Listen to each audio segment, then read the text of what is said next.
ce dimanche matin et de passer ce petit moment ensemble.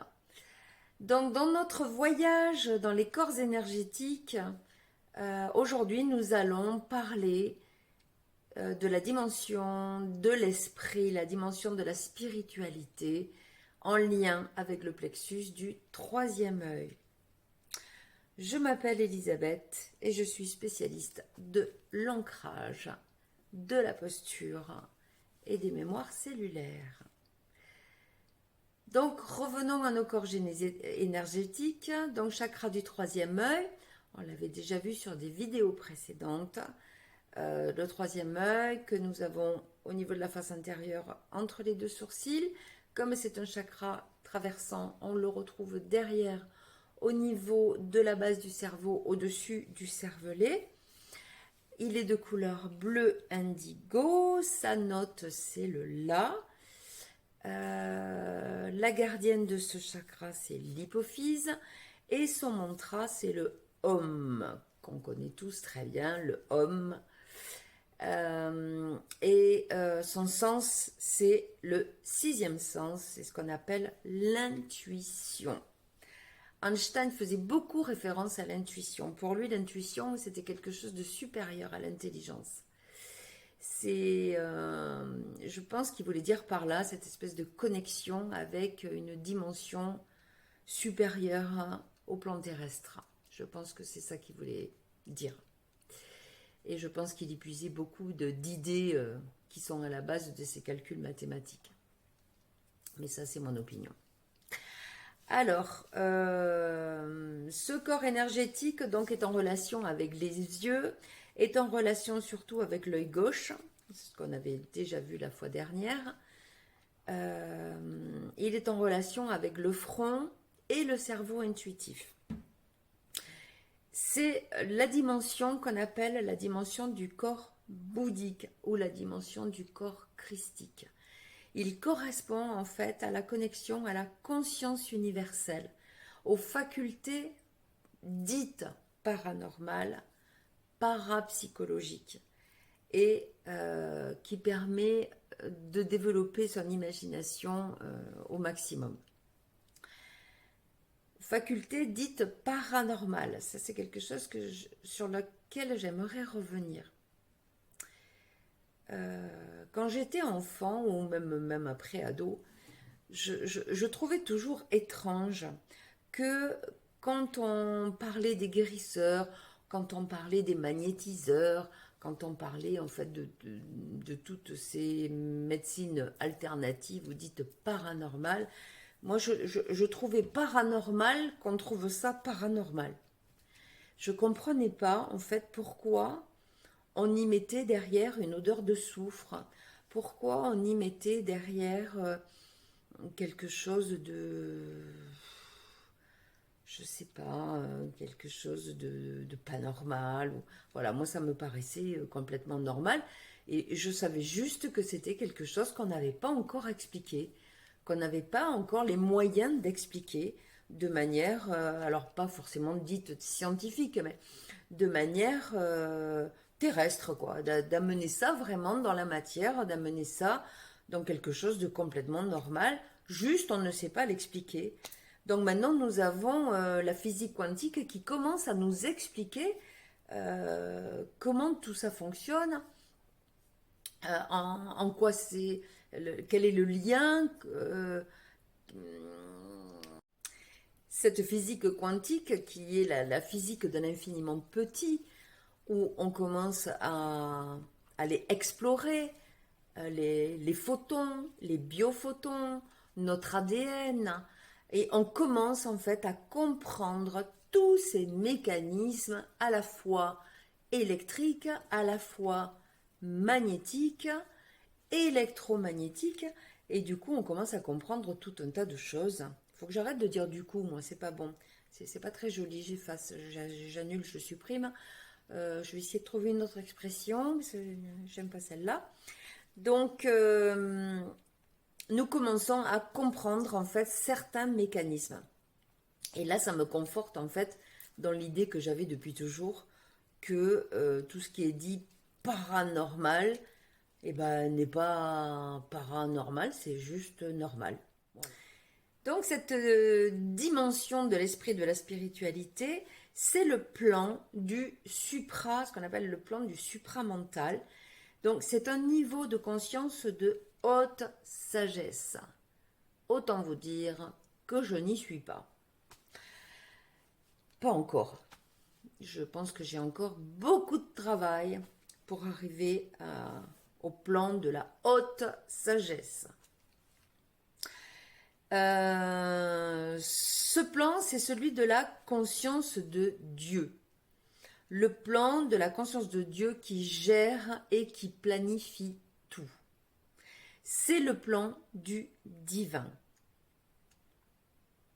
Donc, j'utilise sciemment le mot Dieu pour éviter toute confusion. Quand on parle de source, de lumière, peut-être n'est-on pas suffisamment précis. Parce que de quelle lumière parle-t-on? Quand on invoque nos guides, de quel guide parle-t-on? Intuitivement, j'ai toujours beaucoup de méfiance par rapport à ça. C'est peut-être une de mes peurs, je ne sais pas. Mais je suis hyper méfiante avec ça. C'est-à-dire que je pense que le New Age n'a pas vraiment été toujours bénéfique.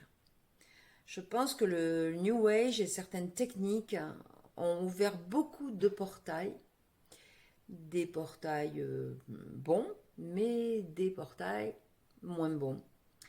Donc ça a ouvert des portails à tout et peut-être n'importe quoi. Donc j'ai beaucoup de méfiance avec ça. Donc pour éviter de se tromper, pour éviter de travailler avec n'importe qui, je pense qu'il est sage d'invoquer directement le mot Dieu. Comme ça, on ne se trompe pas. Avec la lumière, ça peut être équivoque. Voilà. Donc, je préfère utiliser le mot Dieu directement. Pour tous ceux qui sont sortis de l'état d'hypnose, qui sont réveillés, un peu réveillés, moyen réveillés, beaucoup réveillés, je pense qu'on s'est tous rendu compte en ce moment que l'ombre est vraiment très présente. Très très présente.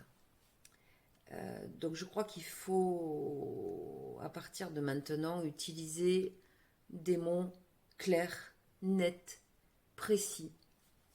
Donc voilà, pour moi c'est important de dire et de parler de tout cela en disant le plan du divin, le plan christique, et utiliser le mot Dieu directement.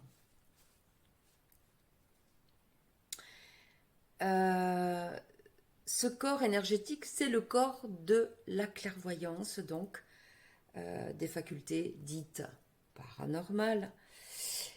C'est notre petit écran personnel, c'est-à-dire les yeux fermés, vous pouvez percevoir comme un écran géant devant vous, avec des couleurs, de très belles couleurs. C'est la dimension qui permet aussi d'appréhender le monde avec un regard beaucoup plus large. Un regard beaucoup plus large parce qu'on a déjà travaillé sur certaines croyances, sur certaines illusions, sur l'appréhension des mensonges, qui sont fort nombreux. Donc on a fait déjà quand même pas mal de gros nettoyage. Donc cette dimension christique, c'est une dimension qui amène la joie intérieure. C'est une dimension qui nous fait prendre conscience que l'on n'est pas seul. C'est une dimension dans laquelle on se sent accompagné, on se sent soutenu, on se sent guidé. On travaille beaucoup avec son intuition, on développe son intuition. Son intuition, l'intuition, pour moi, c'est différent des guides spirituels. Un guide spirituel, tu vas pouvoir entendre la voix, une voix qui peut te dire de faire des choses, ou te guider en étant directif. L'intuition, ça n'a rien à voir avec ça. L'intuition, pour moi, c'est une connexion supérieure, mais qui va faire appel également à qui tu es, à ton identité profonde, à toutes tes connaissances que tu as emmagasinées toute ta vie. Et cette interaction avec ce que tu as en toi, avec tes acquis, avec tes connaissances, avec tes formations, avec tout ce que tu sais, tout ça va rentrer en lien, va rentrer en connexion et va faire de toi quelqu'un qui va être peut-être plus à l'écoute, qui va percevoir chez l'autre des choses qu'il ne perçoit pas sur lui-même, qui va pouvoir te coacher parce qu'il va percevoir des choses, sentir des choses par rapport à ta personnalité, par rapport à tes potentiels, par rapport à des choses que tu ne sais pas forcément sur toi.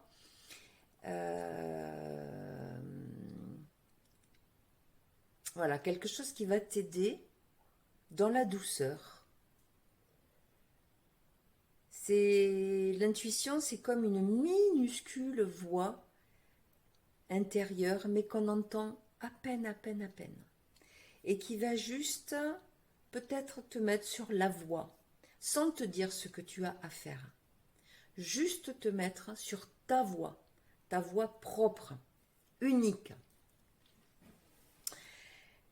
Donc cette dimension, quand elle est positive, dans l'énergie positive, eh bien c'est une dimension qui va te permettre de développer tes propres dons. Donc pour certains, ça va être la clairaudience, la clairvoyance, la clairsentence, la télépathie, un accès aux vies antérieures, donc un accès peut-être aussi aux annales akashiques, pour ceux qui savent de quoi je parle. Ce sont des personnes qui n'ont vraiment aucune peur de la mort. Moi, la première, je dis, je n'ai pas peur de la mort. Et pour me tester, je me dis, bon, si quelqu'un venait et te disait, profite bien de tes 5 minutes parce que dans 5 minutes, t'es mort. Voyons. Est-ce que j'ai toujours aussi moins peur de la mort ou pas? Je ne suis pas certaine. Donc, dans son côté négatif, ou vécu en négatif, donc on peut souffrir de complexes d'infériorité, complexes de supériorité. On peut avoir un attachement démesuré à la matière, au plaisir physique, ou au contraire, on peut être dans un rejet total et absolu de tous les plaisirs physiques et matériels, ce qui n'est pas bon non plus. Quand il est bien équilibré, eh bien, on a cette capacité d'utiliser tous ces dons sans se couper de notre quotidien, sans se couper de la réalité terrestre, sans se couper du matériel et de cette vie terrestre. D'où l'intérêt, j'y reviens encore une fois, donc là je vais prêcher pour ma paroisse, d'où l'intérêt de travailler les ancrages, de travailler les techniques d'ancrage, de manière à ce que si vous avez des dons, que vous puissiez les exploiter en toute sécurité. Voilà les amis, j'espère que cette vidéo vous aura plu. Si vous êtes OK, ben, vous mettez le petit pouce levé. Vous pouvez vous abonner à ma chaîne, j'en serai ravie. Et je serai encore plus ravie de lire tous vos commentaires. J'y répondrai avec grand plaisir. Voilà, je vous dis à dimanche prochain. Et je vous dis bella ciao les humains. Bye bye.